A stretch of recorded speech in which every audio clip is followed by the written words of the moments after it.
అయితే హైకోర్టు తీర్పుపై కొందరు కాంగ్రెస్ నేతలు పిచ్చి కూతలు కూస్తున్నారంటూ మండిపడుతోంది బీఆర్ఎస్.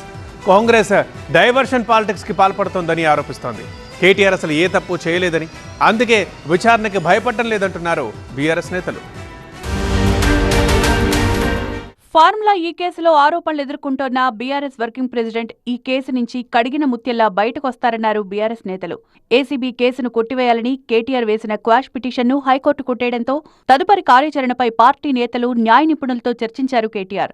ఈ సందర్భంగా పార్టీ నేతలంతా కేటీఆర్కు అండగా నిలిచారు. ఆయనపై ప్రభుత్వం కక్ష సాధింపు చర్యలకు పాల్పడుతోందని ఆరోపించారు. కేటీఆర్ను అరెస్టు చేసినా తాము భయపడేది లేదన్నారు హరీష్ రావు. తమకు న్యాయస్థానాలపై నమ్మకం ఉందన్నారు. మీద నమ్మకం ఉంది, దానికి మేము భయపడం, తప్పకుండా లీగల్ గా ముందుకు పోతాం.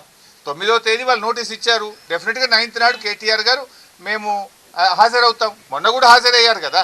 45 నిమిషాలు రోడ్డు మీద నిలబెట్టినా కూడా ఓపిక్ గా నిలబడి నేను విచారణకు వెళ్తాను అని అంటే కూడా వాళ్ళు విచారణకు లోపలికి తీసుకోకుండా రోడ్డు మీదనే ఆ లెటర్ తీసుకొని మాకు రిసీవ్డ్ కాపీ ఇచ్చారు. డైవర్షన్ పాలిటిక్స్ లో భాగంగానే ఫార్ములా ఈ కేసు తెరపైకొచ్చిందని మాజీ మంత్రి జగదీష్ రెడ్డి ఆరోపించారు.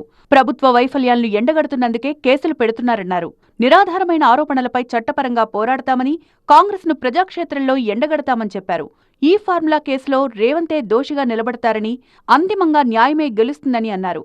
హైదరాబాద్ బ్రాండ్ ఇమేజ్ పెంచేందుకు కేటీఆర్ ప్రయత్నిస్తే ఆయనపై ఓ చెత్త కేసు పెట్టారని మాజీ మంత్రి ప్రశాంత్ రెడ్డి విమర్శించారు. ఎలాగైనా కేటీఆర్ ను ఇబ్బంది పెట్టాలని చూస్తున్నారని మండిపడ్డారు. తాత్కాలికంగా చట్టాన్ని దుర్వినియోగం చేసినా అంతిమంగా న్యాయమే గెలిస్తే అందులో సందేహం లేదు.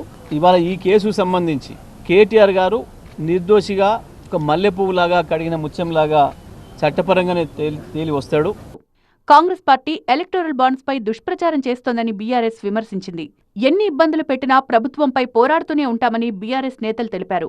లీగల్ గా ఉన్న ఆప్షన్స్ ఖచ్చితంగా వాడుకుంటామన్నారు. తమకు న్యాయ వ్యవస్థల మీద నమ్మకం ఉందన్నారు.